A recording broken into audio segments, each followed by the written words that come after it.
Good evening, and welcome to the Virtual Reality News Recap for March 24th, 2018. We thought, because it was now officially spring, that we would take our show on the road and do an outside episode.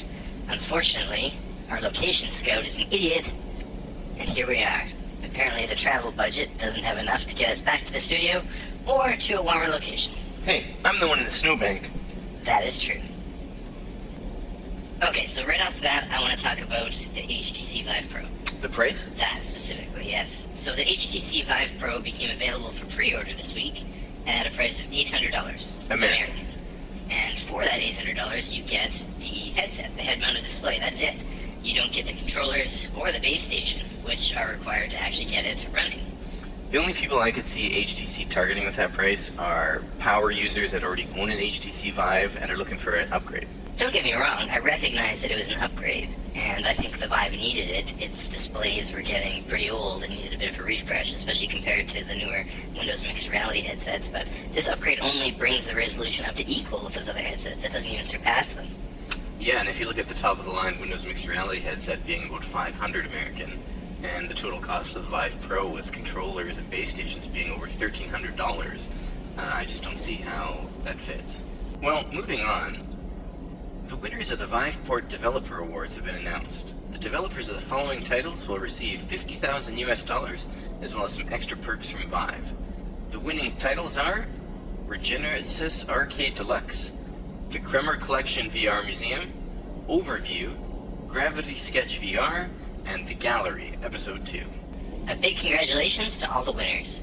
The HTC Vive Focus, the standalone head-mounted display designed to compete with the Lenovo Mirage and the Oculus Go, will be shipped internationally later on this year.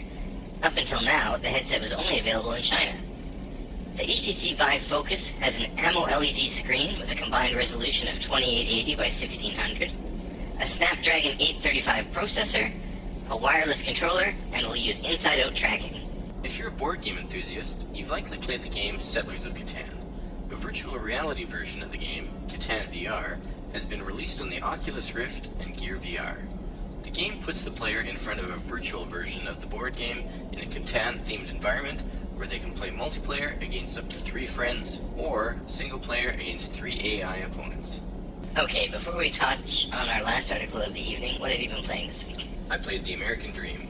I also played The American Dream. What did you think of it? I wasn't a huge fan, actually. It started off good, but I really didn't like the ending. I thought the whole thing was really neat. I thought the artwork of the game was amazing.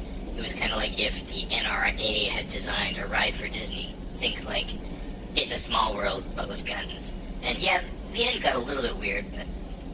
So it seems there's another virtual reality boxing game in development. Virtual Boxing League was released on Steam Early Access earlier this week.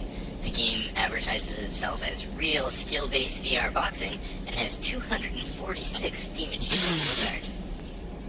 Oh, man. Did you say 246? Sorry, it made me spit out my hot chocolate. Why? Well, when you think of it, even if that's just one punch per achievement, that's still 246 punches. That's a lot of punches. I guess so. Why are you drinking hot chocolate? Yeah, well, it's cold outside. I'm chilled to the bone. No, jeez. Well, that's it for this evening. Thanks very much for joining us on such a beautiful spring day. Anyway, for more VR news and reviews, visit our website at www.varr.tech. That's www.vr.tech. Good night. Good night.